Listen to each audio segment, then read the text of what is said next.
Gary, anong message mo kay Jindy?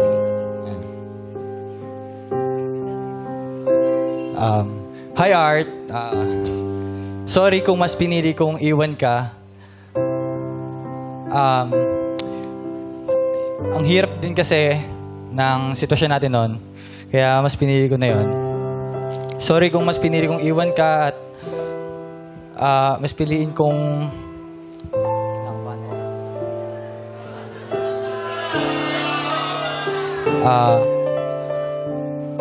yun.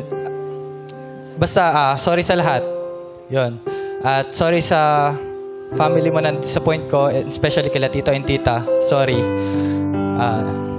Yun lang. Mag-iingat ka. Ingatan mo sarili mo.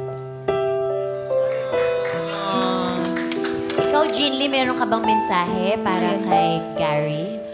Ayan, Gary. Thank you.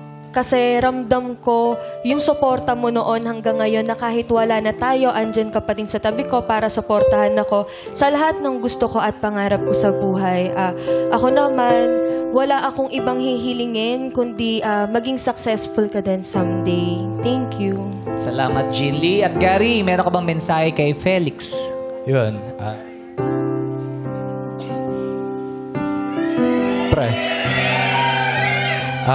Yun lang gusto ko. Respetuhin mo lang si Jinly kung hanggang saan yung kaya mo.